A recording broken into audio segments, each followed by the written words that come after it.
বেগম খালেদা জিয়া হচ্ছেন সেই স্বাধীনতা সার্বভৌমত্বের বর্তমানে জীবন্ত সব থেকে বড় প্রতীক। যিনি হাসলে বাংলাদেশ হাসেন, তাকে ভালোবাসতে গিয়ে আমাদের বিএনপি কর্মী হওয়ার দরকার নাই। ভাবেন একজন ভদ্রমহিলা যিনি আগে এত বড় রাজনীতি করে নাই, তাকে বিবিসি বাংলা প্রশ্ন করছে কি অকপটে স্বাধীন সার্বভৌমত্বের প্রশ্নে তাকে প্রশ্ন করা হলো, আপনাদের পলিটিক্সে কি অ্যান্টি ইন্ডিয়ান পলিটিক্স? উনি বলেন, কে বলেছে আমরা অ্যান্টি ইন্ডিয়ান পলিটিক্স করি? আমরা বাংলাদেশের পক্ষে কথা বলি। মাহমুদুর রহমানের সম্পর্ক পর্যন্ত খারাপ হয়ে গেল, তো 2024-এর নির্বাচনেও তো বিএনপি ভারতের সাথে গিয়ে আমরা অনেকে তো দেখি অমিত শাহের সামনে এরকম কোমর নুইয়ে দেয়। তারপরও কি পেরেছেন? বিএনপি যদি ভারতের অকৃত্রিম ট্রাস্টেড বন্ধু হয়, তাহলে সে বাংলাদেশের শত্রু হয়েছে। শাহবাগীরা, আওয়ামী লীগেরা, বিএনপির সুশীলপন্থীরা পর্যন্ত খালেদা জিয়াকে ধুইয়ে দিয়েছে। তারা বই পুস্তক নিয়ে বসেছে গণহত্যা কাকে বলে। বেগম খালেদা জিয়া পড়াশোনা জানেন না, তিনি এটাকে কেন গণহত্যা বলেন? আর দেখুন, বেগম খালেদা জিয়ার ব্যাপারে আমার তরফে বলা এই জন্য কঠিন যে আমি খুব আল্লাহ মাফ করুক যে যদি উদ্ধত্তপূর্ণ কথা হয়ে যায়।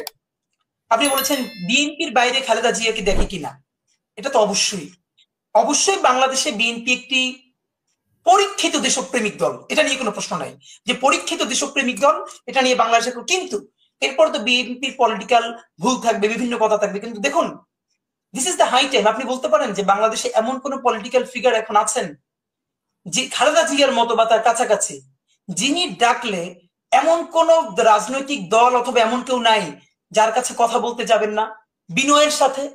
এবং আমি আপনাকে বলতে চাই, বিএনপি তো আরো অনেক পরে। বেগম খালেদা জিয়া হচ্ছেন একটা প্যারালাল বাংলাদেশ। বাংলাদেশ ভালো আছে কিনা এটা আপনি বেগম খালেদা জিয়ার দিকে তাকালে দেখবেন। বেগম খালেদা জিয়া যদি হাসে, আপনি বুঝবেন বাংলাদেশ হাসে। তার চোখে পানি দেখলে দেখবেন যে বাংলাদেশ কাঁদে। এর এই কথাটা বলতে আমার বিএনপির কর্মী হওয়ার দরকার নাই। 2 মিনিটে আমি আপনাকে শুধু বলতে চাই 3 থেকে 4টা ঘটনা, যেই জন্য Khaleda Zia is more than BNP for the people of Bangladesh. ধরেন আমি আপনাকে বলি, 2009-এ আওয়ামী লীগ, 2008-এ বা 2009 যে আওয়ামী লীগ নির্বাচনে আসলো, 111-এর কুশীলভরা তাকে এনে দিল ভোটে। তারপরে ভারতের সাথে সর্বপ্রথম যে গোলামীর চুক্তিটা করতে গেল, বেগম খালেদা জিয়া প্রথম বললেন, যদি ভালো চুক্তি করে আসেন ভালো, দাসত্বের চুক্তি করে আসলে সারা পথে কাটা বিছিয়ে দিব। তখনকার এই মিডিয়াগুলো, অসভ্য মিডিয়াগুলো কি ন্যারেটিভ নির্মাণ করেছিল জানেন? তাহলে খালেদা জিয়া যে বলেছে শেখ হাসিনাকে কাটা বিছিয়ে দিবে ভারত থেকে আসার পরে, এই কাটা মানে কি বোমা?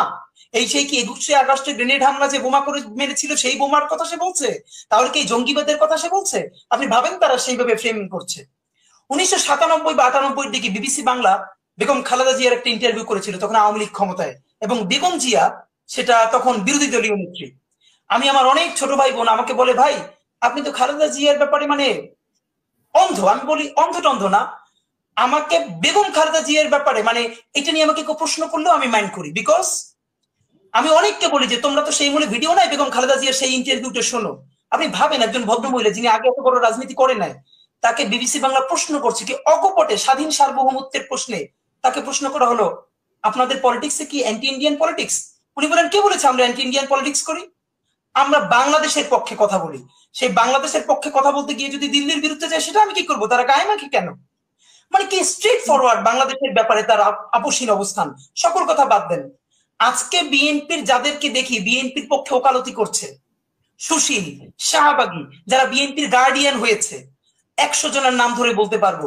2014-তে যখন বেগম জিয়া, 2013 অথবা 14, যেটা 154টা আসন আনকনটেস্টেড হয়ে গেল, বেগম জিয়া সেই নির্বাচন যখন প্রত্যাখ্যান করলেন যে বিএনপি ইলেকশনে যাবে না, অন্তত নির্বাচিত এমপি এর আগে বিএনপি এরকম আমি অনেকজনকে চিনি যারা পিছনে গালিগালাজ করেছেন, যারা বলেছেন এটা খালেদা জিয়ার ভুল সিদ্ধান্ত। আমি আপনাকে বলি, তখন আমি খুবই ছোট মানুষ, বিশ্ববিদ্যালয়ে পড়ি। অন্তত আমি আমার বন্ধু বান্ধবকে 100 জনকে মিনিমাম 1000 বার বলেছি, বাংলাদেশ যদি বেঁচে থাকে তাহলে খালেদা জিয়া যদি সারা জীবনে 3টা অত্যন্ত দূরদর্শী সিদ্ধান্ত নিয়ে থাকেন, যেটা তিনি মরে যাওয়ার 50 বছর পর ইতিহাসে লিপিবদ্ধ হবে সবার বিরুদ্ধে গিয়ে, সেটা হলো 2014 নির্বাচনে না যাওয়া। এবং ইট হ্যাজ বিন প্রুভড নাও। বিএনপির লোকেরা তার সমালোচনা করেছে যে না না না আমাদের ইলেকশনে যাওয়া উচিত ছিল। তারপরে তো তাকে জেলে যাওয়ার পরে 18-তে ডক্টর কামালকে সামনে রেখে বিএনপি উদ্ধার করতে গিয়েছিল। কি উদ্ধারটা হয়েছিল? মাহমুদুর রহমান বলেছিল বিএনপিকে বাংলাদেশের মানুষ পছন্দ করে দিল্লির তাবেদারের বিরুদ্ধে লড়াই করবার জন্য। এই জন্য বিএনপির সাথে মাহমুদুর রহমানের সম্পর্ক পর্যন্ত খারাপ হয়ে গেল। তো 2024-এর নির্বাচনেও তো বিএনপি ভারতের সাথে গিয়ে আমরা অনেকে তো দেখি অমিত শাহের সামনে এরকম কোমর নুইয়ে দেয়। তারপরও কি পেরেছেন? বিএনপি যদি ভারতের অকৃত্রিম ট্রাস্টেড বন্ধু হয়, তাহলে সে বাংলাদেশের শত্রু হয়ে যাবে। আর বিএনপি যদি বাংলাদেশের আজীবন বন্ধু থাকতে চায়, তাহলে ভারতের সাথে তার এভাবেই থাকতে হবে, তাকে লড়াইটাই জারি রাখতে হবে। আসেন, সব থেকে গুরুত্বপূর্ণ একটা কথা বলি।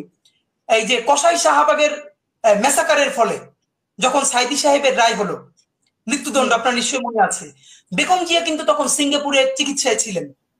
এবং সম্ভবত 2 দিনে সাইদি সাহেবের রায়ের পরে সারা বাংলাদেশের মানুষ যেমনি ভাবে প্রতিক্রিয়া দেখিয়েছে, মিছিল করেছে, পাখির মতো গুলি করে 2 দিনে সম্ভবত 70-এর অধিক মানুষকে হত্যা করা হয়েছে।